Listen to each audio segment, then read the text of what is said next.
Zhuge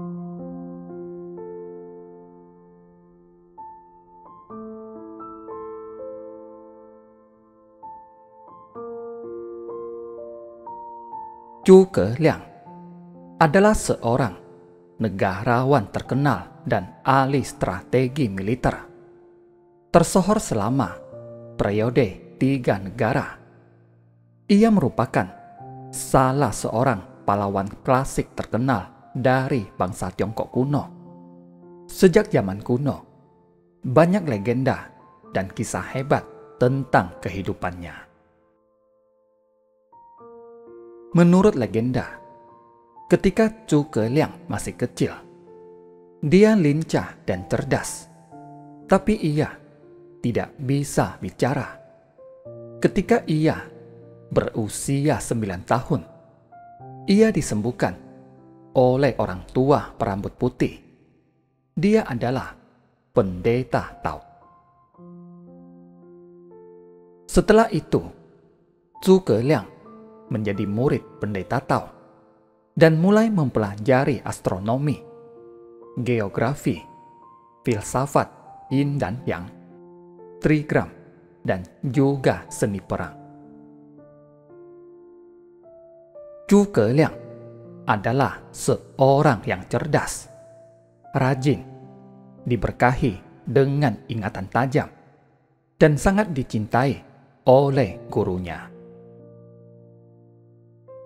Ketika berusia 17 tahun, tiba-tiba nasib Zhuge Liang berubah. Suatu hari, ketika ia melewati sebuah biara sepi, angin mulai bertiup kencang. Hujan badai turun dengan sangat lebat. Dia tidak punya pilihan selain masuk ke dalam biara untuk berlindung sampai badai berlalu. Sementara ia berada di sana, seorang gadis muda menyambut dan mengundang Zhuge Liang ke rumahnya untuk minum teh. Dia mengatakan bahwa orang tuanya telah meninggal dan tinggal sendirian di biara. Gadis muda itu berusia 16 tahun. Dia sangat menarik dan tampak seperti bidadari, dengan alis halus dan mata yang besar. Saat melihatnya, hati Zhuge Liang berdebar-debar kegirangan. Setelah hujan berhenti, ia pun bangkit untuk pergi. Gadis muda itu tersenyum padanya dan berkata, "Jika Anda merasa haus dan lelah, silakan datang kembali dan istirahat, minum teh dengan saya." Dalam perjalanan pulang, Zhuge Liang merasa sedikit aneh dan bertanya-tanya mengapa sebelumnya dia tidak pernah melihat seorang pun yang tinggal di biara yang baru saja dia tinggalkan. Setelah pertemuan pertama mereka, Zhuge Liang sering pergi ke biara untuk berbicara, bercanda, dan bermain catur dengan gadis muda itu. Semenjak itu, semuanya menjadi terganggu, dan ia merasa lelah berguru dengan pendeta Tao. Ia menjadi linglung dan gagal menghafal sesuatu yang diajari gurunya. Saat membaca, ia tidak bisa menaruh perhatian pada tugas-tugasnya. Ketika gurunya mengajukan pertanyaan kepadanya, dia selalu memberikan jawaban yang tidak relevan. Melihat masalah ini, pendeta Tao mendesah dan berkata kepadanya, lebih mudah untuk menghancurkan sebuah pohon daripada memupuknya menjadi tumbuh subur. Tampaknya usaha saya selama bertahun-tahun telah sia-sia. Pendeta Tao menunjuk ke sebuah pohon di halaman, di mana tanaman rambat sudah melilitkan dahannya, dan berkata pada Zhuge Liang, "Apakah Anda tahu mengapa pohon itu diambang sekarat dan tidak dapat tumbuh dengan baik?" "Karena sedang dicekik oleh tanaman rambat," jawab Zhuge Liang. "Iya, pohon yang tumbuh di atas gunung yang penuh dengan batu dan hanya sedikit tanah memang sulit. Tapi, jika pohon itu berhasil mendorong akarnya ke bawah, maka cabang-cabangnya bisa tumbuh ke atas menjadi lebih besar dan kuat. Namun, seberapapun akarnya berusaha menembus tanah, ketika pohon itu dicekik oleh tanaman rambat, dia tidak dapat tumbuh lagi. Oleh karena itulah kita mengatakan pohon takut terjerat oleh tanaman rambat yang lembut." Zhuge Liang menyadari bahwa ia tidak bisa menyembunyikan rahasianya dari gurunya lagi.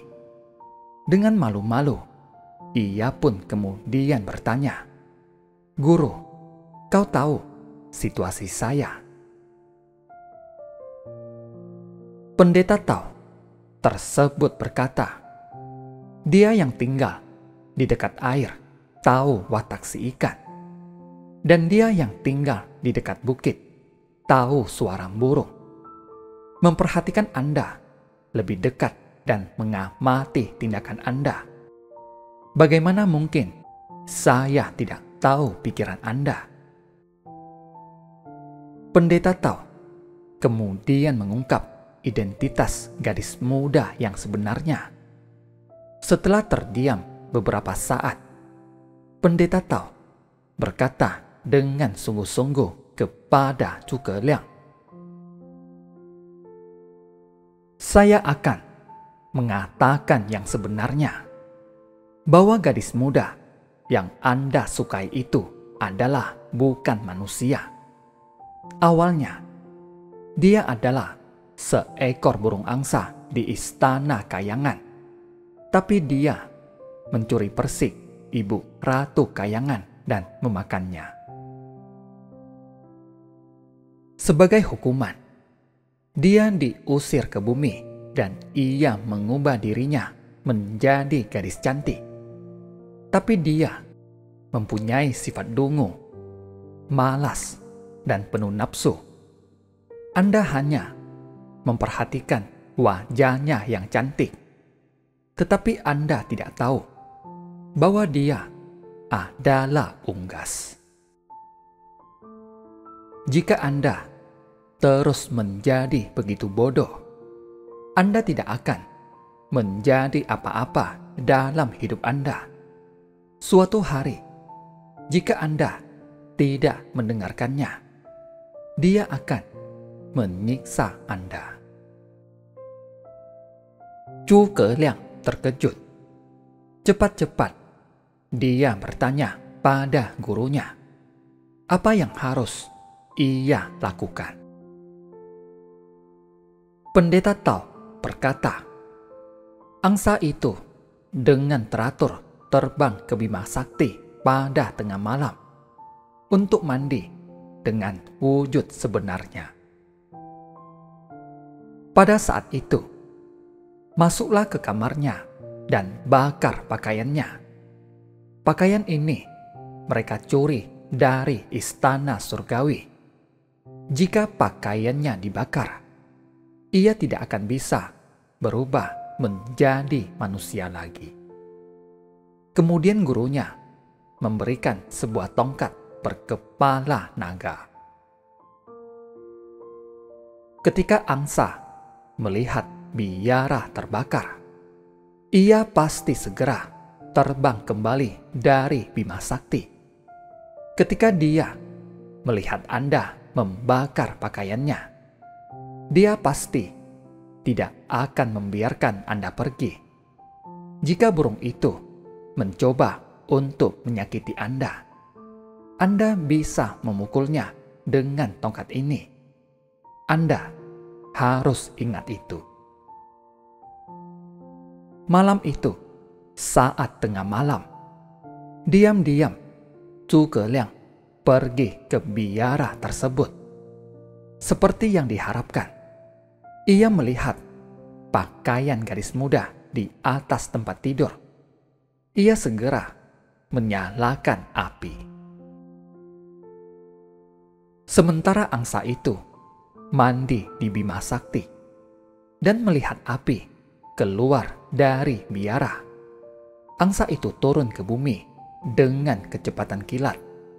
Saat melihat Zhuge Liang membakar pakaiannya, angsa bergegas ke arahnya dan berusaha mematuk matanya. Dia segera mengangkat tongkatnya dan memukulnya jatuh ke tanah. Dia meraih ekornya, tapi ia berjuang keras dan terbang menjauh. Hanya tersisa bulu ekor saja di tangan Zhuge Liang.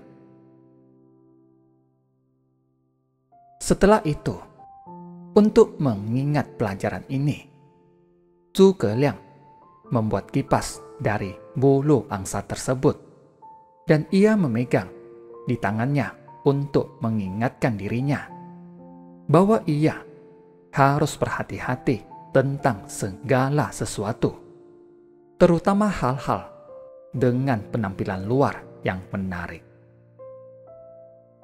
Ini adalah asal mula mengapa Zhuge Liang selalu memegang kipas bulu angsa di tangannya.